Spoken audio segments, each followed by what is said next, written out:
Good morning students. 8th class विज्ञान विषय में हम लोग पाठ 5 पढ़ रहे हैं, कोयला और पेट्रोलियम। तो चलिए आगे बढ़ते हैं। इसी पाठ में हम लोगों ने कोयला पढ़ा, कोयले की कहानी पढ़ी, कोयला कैसे बना ये पढ़ा। फिर हमने आगे ये देखा कि पेट्रोलियम किसे कहते हैं, पेट्रोलियम के उत्पाद क्या हैं, कैसे उनको प्राप्त किया जाता है और किस काम आते हैं वो। ये सब हम लोग जो है वो प्रीवियस वीडियोज़ में देख चुके हैं बच्चों। रिपीट करना, आप दोबारा सुन सकते हो वीडियो को। यूट्यूब पे सारे वीडियोस आपके अवेलेबल हैं, लेकिन व्यूज़ बहुत कम आ रहे हैं। इसका मतलब बहुत कम बच्चे जो हैं वो वीडियो देख रहे हैं, ऑनलाइन स्टडी कर रहे हैं। लेकिन ये नहीं भूलें बच्चों, आपके एग्ज़ाम भी ऑनलाइन ही हो सकते हैं। ऐसा नहीं आप ये सोचें कि ये फिर से स्कूलें खुलते ही जो है वो सारा मैटर एक साथ आपको करा दिया जाएगा, क्योंकि टाइम लगेगा। अगर ऑनलाइन स्टडीज़ में इतना टाइम लग रहा है और आपके पाठ यहाँ तक, तो 6 पाठ एक दिन में आप नहीं पढ़ सकते ना। स्कूल भी खुल जाएगा तो 6-8 पाठ जो है वो 2 दिन 5 दिन बाद में अगर एग्ज़ाम होंगे तो कैसे पढ़ेंगे। और कोई फ़र्क नहीं है, बजाय इसके कि आप और मैं एक दूसरे के सामने हों। ये वीडियोस आपके पास में वैसे ही आ रहे हैं, मेरी आवाज़ भी एकदम क्लियर आ रही है, सारी एक्टिविटीज़ आपके पास आ रही हैं, फिर व्यूज़ इतने कम क्यों आ रहे हैं? इसका मतलब आप देख नहीं रहे हैं, होमवर्क नहीं कर रहे हैं। किसी भी बच्चे ने जो है वापस करके चेक कराने के लिए जो काम कहा जाता है वो भी नहीं कराया है। इसका मतलब आप लोग काम नहीं कर रहे हैं, ऐसा माना जाएगा। भाई मेरे पास अभी तक कुछ भी नहीं आया आपके थ्रू कि मैंने करने के लिए आपको कहा हो, चेक कराने के लिए बोला हो और आपने चेक कराया हो, ऐसा कुछ हुआ नहीं है।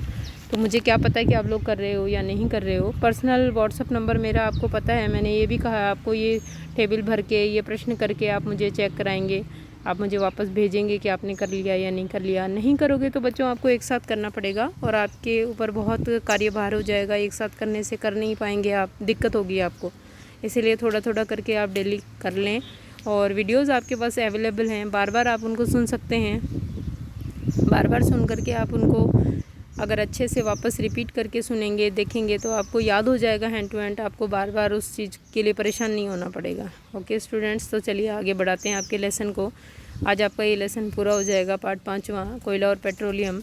कोयला और पेट्रोलियम के बाद अब प्राकृतिक गैस जो है, प्राकृतिक गैस हम लोग घरों में यूज़ लेते हैं, ठीक है। कल भी मैंने आपको बताया था प्राकृतिक गैस के बारे में।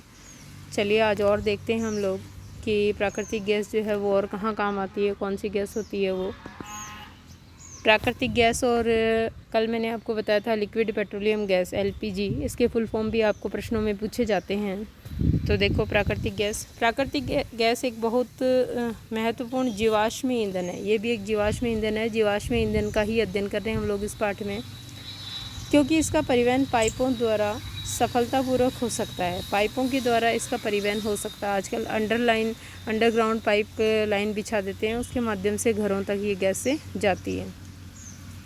प्राकृतिक गैस को उच्च ताप पर संपीड़ित प्राकृतिक गैस CNG गैस के रूप में भंडारित किया जाता है। कंप्रेस्ड नेचुरल गैस होता है इसका, या संपीड़ित प्राकृतिक गैस इसका फुल फॉर्म है। CNG का फुल फॉर्म आपको पूछा जाता है, कंप्रेस्ड नेचुरल गैस या संपीड़ित प्राकृतिक गैस के रूप में भंडारित किया जाता है।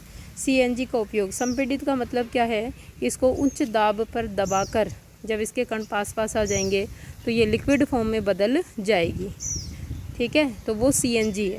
तो इसको संपीड़ित करके उच्च दाब पर दबाकर उपकरणों में इसको क्या किया जाता है, भंडारित किया जाता है। CNG का उपयोग ऊर्जा उत्पादन हेतु किया जाता है। अब इसका उपयोग परिवहन वाहनों में ईंधन के रूप में भी किया जा रहा है, क्योंकि ये बहुत इको फ्रेंडली गैस है।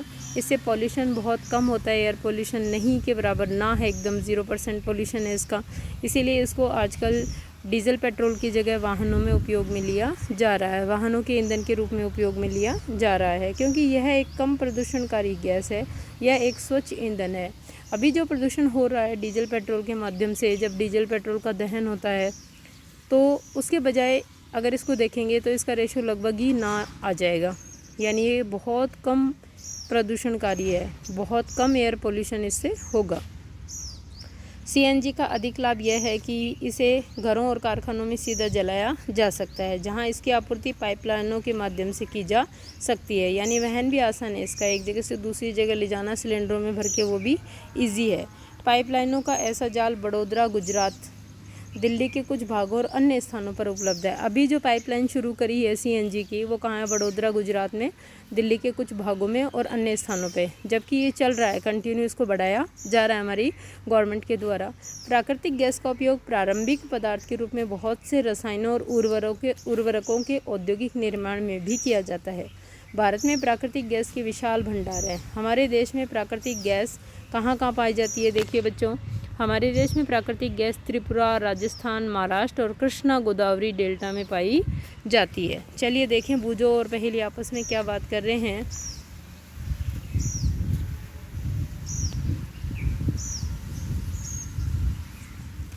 क्या प्रयोगशाला में मृत जीवों से कोयला, पेट्रोलियम और प्राकृतिक गैस बनाई जा सकती है? यानी बूझो जानना चाह रहा है कि अगर हम प्रयोगशाला में जीवाश्म ईंधन बनाना चाहें, पेट्रोलियम, प्राकृतिक गैस और कोयला मृत जीवों से, तो क्या उसको बनाया जा सकता है? तो पहेली कह रही है नहीं, इसका बनना एक बहुत धीमा प्रक्रम है और इसके बनने की परिस्थितियां प्रयोगशाला में उत्पन्न नहीं की जा सकती। तो पहेली ने बूझो को समझाया कि ये बहुत धीमा प्रोसेस है, बहुत धीरे धीरे हुआ है, लाखों वर्ष लगे हैं कोयला, पेट्रोलियम और प्राकृतिक गैस से बनने में, और प्रयोगशाला में वो उचित परिस्थितियां उत्पन्न नहीं की जा सकती है जो पृथ्वी की आंतरिक सतह में उत्पन्न हैं। तो इस प्रकार से हम लोग जीवाश्म ईंधन का निर्माण प्रयोगशाला में नहीं कर सकते हैं, ऐसा पहेली ने बूझो को समझा दिया है। तो चलिए, कुछ प्राकृतिक संसाधन सीमित हैं। ये आपको हम पहले ही बता चुके हैं कि कुछ प्राकृतिक संसाधन सीमित हैं, ख़त्म हो सकते हैं अगर हम लोगों ने अनावश्यक दोहन किया, उनका अनावश्यक उपयोग किया तो।